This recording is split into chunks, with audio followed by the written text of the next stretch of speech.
Is this the biggest fraud in the history of the state of Louisiana?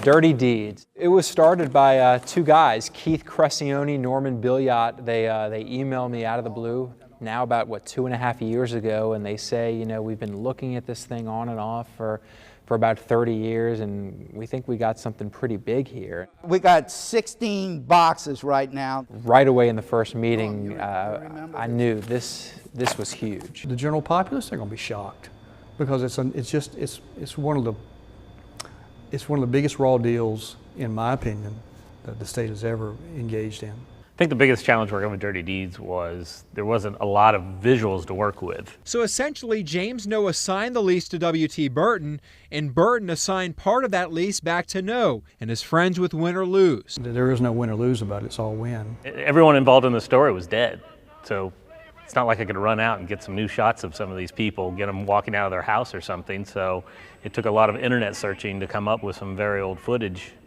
to put together to make the story work. We found little written about Win or Lose. It got a short mention in Huey Long's biography.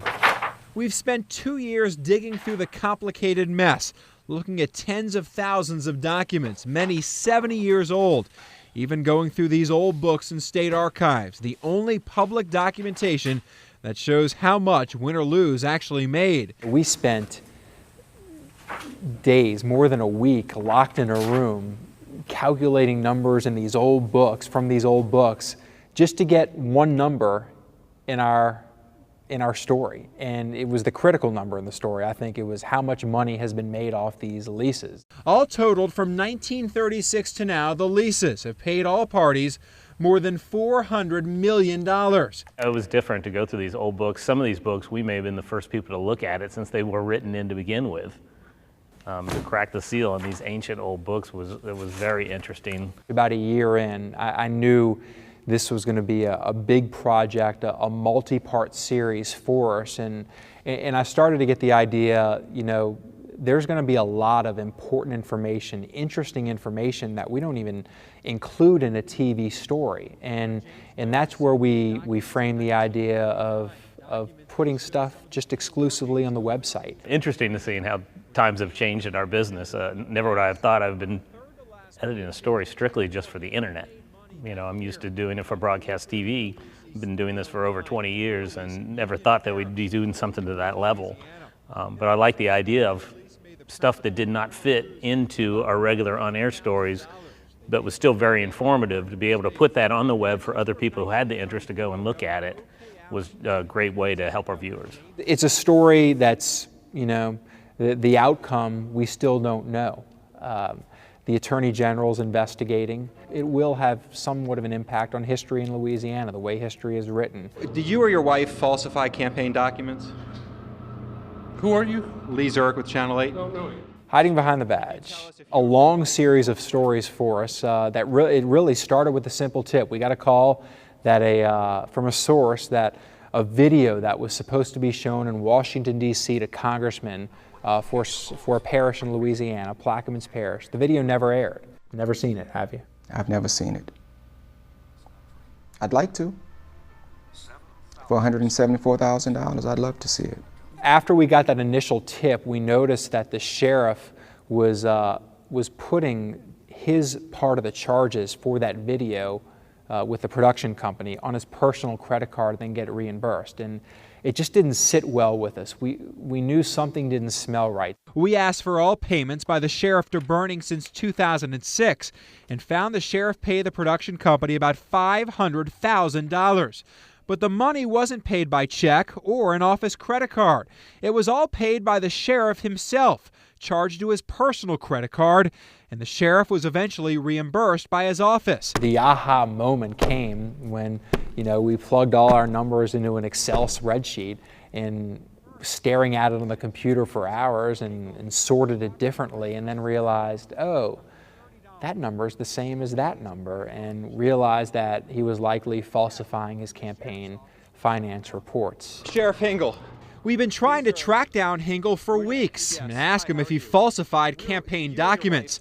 Our ongoing investigation found Hingle claimed expenditures on his campaign finance report, but he was also reimbursed for those same expenditures by his office.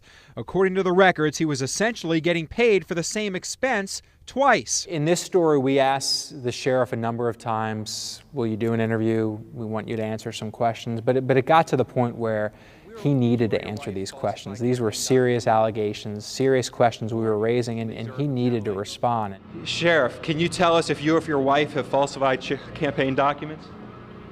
If you did nothing wrong, will you tell us? Why won't you answer our questions, Sheriff Hingle? Well, one thing, I don't like you. Why is that, sir? Because I don't consider you a very good journalist. What have I done? Tell me what I've done wrong then. Tell me one thing I've reported wrong. So we got this initial tip on a video, leads to the sheriff, but we didn't stop. We started looking more into the sheriff's office, and that led us to the next part of the series on a businessman, Aaron Bennett, and questionable billing he had with the sheriff's office, and we laid out a story that basically showed that he was, illegally billing the sheriff for money. The person who lives in the condo is Aaron Bennett, a well-connected and well-compensated owner of the company Benetech.